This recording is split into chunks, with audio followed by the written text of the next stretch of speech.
Hey, Neville here. Whenever someone asks me, hey, what do you do? I always have to answer in like, oh, I've got this little business House of Rave on the side, and then we've got this company AppSumo, and I make these digital products, and I sometimes do consulting. And invariably, I kind of get this look of like, huh? So really what they're trying to ask me is, how the fuck do I make money? Since I've never really had a job, it's been a little bit of a different journey. So I'd like to take you through the history of basically how I've paid for stuff.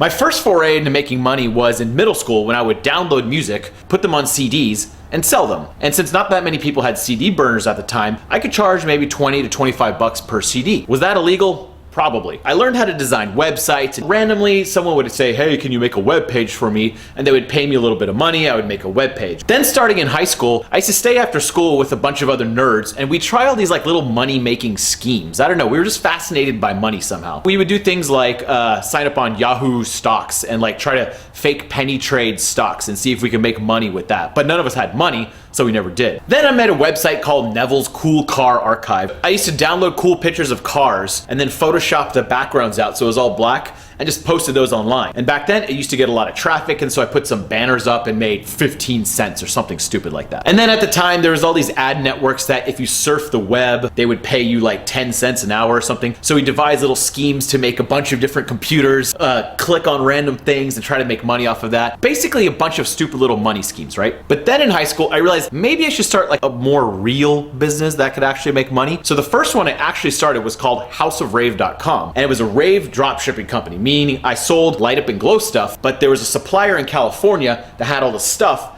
and I would just ship it. So whenever someone ordered a bunch of glow wire or glow sticks or glow necklaces, whatever it was, I would send that order over to them and they would ship it out under House of Rave name. That was one of my first businesses. And in high school and college, it actually started making a little bit of money. So now every month I had a stream of money, roughly 500 something plus dollars coming in every month, and as a college student, that's a lot of damn money. And once I started making that first dollar, I kind of got addicted to the process of like, wow, you can actually make money with a business. This is amazing. And so I started this whole slew of small websites and little businesses. Some worked, some didn't. This included Resumite, which I made resume websites for grad students and law students. I made a little thing called facebookprofile.com, which was like a Facebook fan site where I posted ASCII art. I did a rave forum to complement the rave business.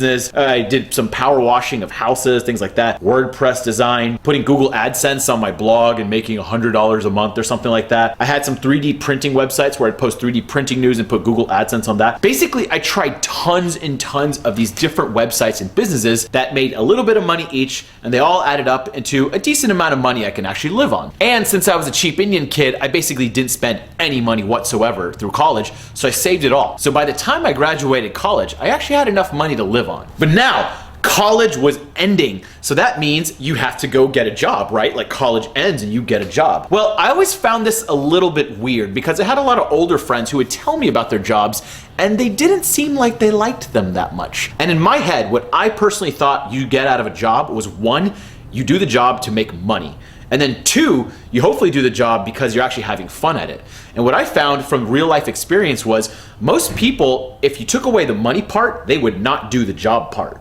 So I was like, okay, so if you can make the money without doing the job, wouldn't that be the same thing and a lot more fun?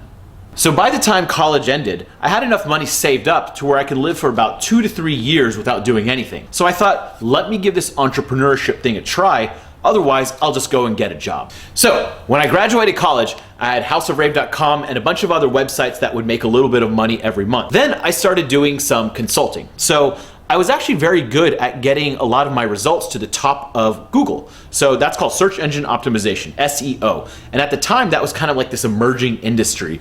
And there would be random people I'd run into that'd be like, wow, my company's looking for something like that. Could you maybe help us out with it? When I started doing consulting, they'd pay you a lot of money, but the problem was it was boring. I did not like consulting all that much on boring businesses. So companies would approach me and say, hi, could you get our business consulting services to the top of Google? We will pay you. And I'm like, wow, you're paying a ridiculous amount of money for this. At the same time, this is not very fun for me. So I quickly learned from a couple of those experiences that simply making money was actually not that fun if I wasn't having fun doing it. So I wanted to do kind of my own thing. So then I had all these little small businesses and it was time to get serious about them. So naturally, I turned to where the biggest source of information is, books. And I started reading all about marketing, about business process and all that kind of stuff obsessively every day. And what I learned was I was spreading myself way too thin with all these small projects. So I started focusing on kind of one thing. So House of Rave was a focus, then I had a few other things like my blog, which were a focus. One of the things that always fascinated me because I wrote all the time was copywriting. And copywriting is kind of the art of rearranging words to make something sell better. So you can have a page up on the internet that brings in 1 sale for every 100 customers. But if you position it the correct way, it might bring in 10 sales for every 100 customers, meaning you 10x your revenue off the exact same page. And all you did was change the words around. I thought that was fascinating. So I started obsessively reading everything I can about copywriting. Gary Halbert letters, Joseph Sugarman, David Ogilvy, who wrote all these ads behind me. These are all favorites of mine, and I really was attracted to copywriting. So I started kind of practicing on my own writing on my own blog. I eventually applied some of the copywriting techniques to House of Rave with the help of some friends, and lo and behold, it worked like crazy. So instead of sending a newsletter out and making $40 in profit, meanwhile the email service costs $80, I brought in $4,000 in a day. So I was like, wow, wow, that really worked. So around this time, I was pretty active on Nevblog, which is my personal finance blog. And people kept asking questions about House of Rave. They were fascinated that it had this Muse business that I only spent about an hour or two a day on, yet it brought me enough money to live on and then more. And I'd always discuss House of Rave and the things I was doing to improve it. And so a lot of people kept asking the same questions over and over and over. So I would do blog posts answering some of those questions, but the problem is I was doing this for free, and blog posts take a lot of time to take screenshots and write stuff out and edit it and all that kind of stuff. So at the same time, my friends were always encouraging me, like, dude, you have like, a kind of a little bit of a following on your blog. Why don't you make a product where you sell the information?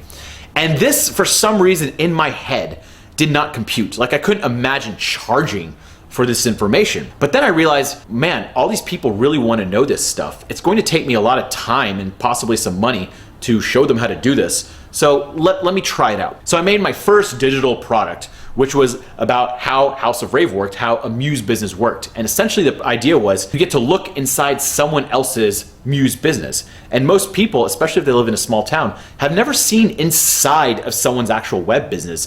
So they always think it's super hard, like you have to have all these systems integrated. Well, mine was really ghetto. Like my customer support team was just me with a Gmail account. Like it was not that hard. And whenever someone called the phone number, it was me picking up my cell phone. It was really that ghetto, and people wanted to see that, and it inspired a lot of people. So I made my first digital product. It took me about a month, and I was very nervous about it. And my good friend Noah Kagan asked me, he said, what would make you happy on this? And I said, if I get 10 sales, I will be really happy. And I set the price at $37. I didn't know how to price it. I just made up that number. And one day I wrote a blog post. There was no pictures on it, no nothing. And I put a PayPal button at the bottom.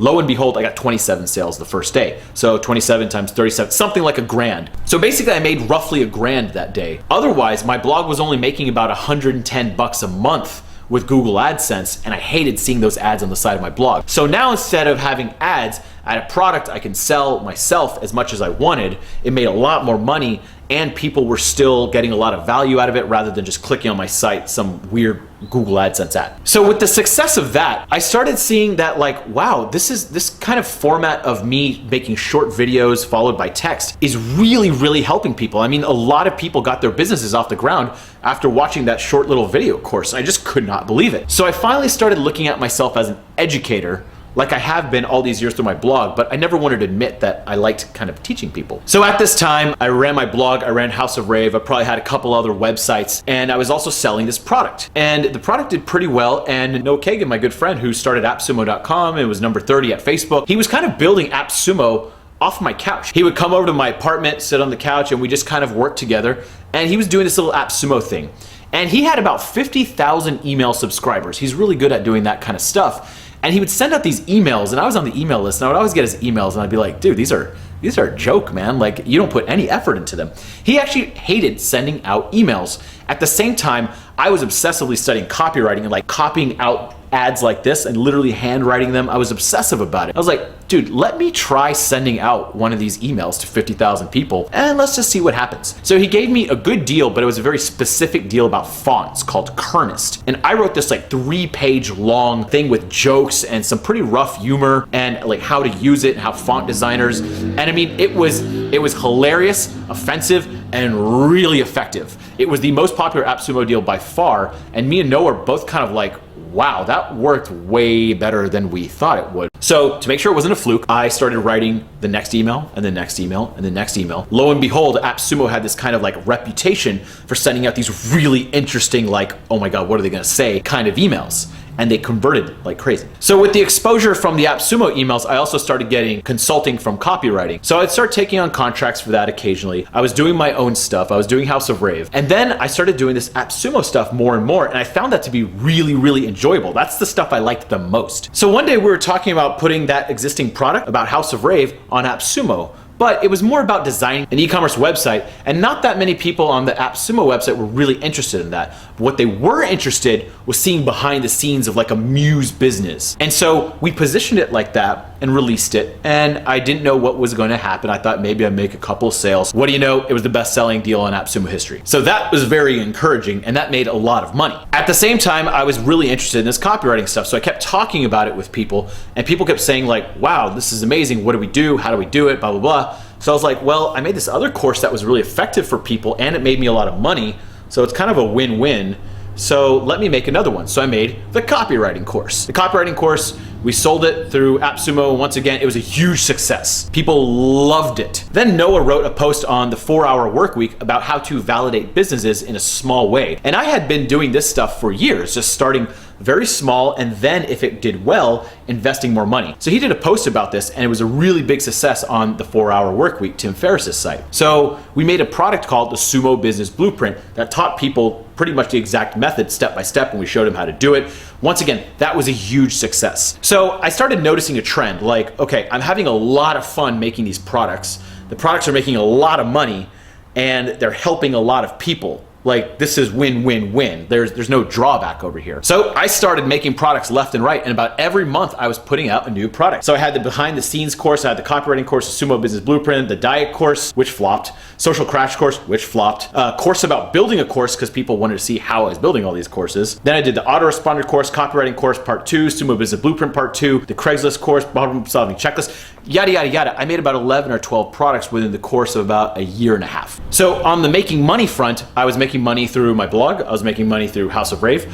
I was making money through contracting with AppSumo. Even though I owned a small part of the company, I take no salary. So I would bill for whatever I did, and then I would also get residuals on all the stuff that I sold. So every time people buy something, I get a percentage of that sale, and AppSumo gets a percentage of that sale. So every day, regardless if I woke up or not, I would actually make money from the sales of these products. Then after a while, the AppSumo business model started to change a little bit, and we moved from being kind of like a marketplace to more of like the one-time deal a day. So I started selling a lot of my products on my own. So an example is the problem solving checklist. It was the smallest product I ever made. It took me about a week and a half to make, and I sold it through AppSumo, and then I sold it on my own. So now you know the history of it, but the question still remains, how the fuck do I make money? So let's break it down. Well, all those products I talked about, they're still on AppSumo and selling on my own. So every time I sell one of those, I get money. Whenever I sell them on my own, I get 100% of the money. Whenever I sell them on AppSumo, I take 35% of it as profit. Consulting. Whenever someone wants some help with their website or they need me to write something for them, I will take that contract and bill them out by the day. So they get access to me for a whole day. If they want more days, they can buy them. And then I help them redesign their website, tell them to do this, add some testimonials here, rewrite some things, talk about their business. That's another way. I sell all my products on my own, of course, so off my blog, I make money too. And I still own House of Rave, but someone else in Colorado runs it and is buying it from me over the course of about 21 months. So every month I get a check. And then whenever I create a new course or something to sell, I can email it to my list or to AppSumo or to whoever's interested, and they'll buy that and I get money. So that's how I make money. But I know the real question you're asking is how much money? Everyone kind of wants to know that in the back of their head, but they're kind of too shy to ask. Well, I'm usually really open about money, so I'll tell you, last year, the lowest I made was about $12,000 in a month, and the highest I made was about $52,000 in a month. And on a normal month, it was somewhere in between right there. So that's how I make money, that's what I do, and it will always continue to evolve. So like I said in the beginning, I always thought the purpose of getting a job was 1, to make some money, and then 2, to have fun doing it. But if you can make the money without the job, then wouldn't that be kind of nice too? So that's the path I chose to take. Now, is it always going to be stable? Probably not, but neither is a job. So with that said, that's how I make money, and that's how I'm going to continue doing it. So if you liked this video or thought you learned anything, please press the like button on this. And if you like all these videos and want to get more of them, go to copy.tv, or you can press the subscribe button. And here's some other videos you might enjoy.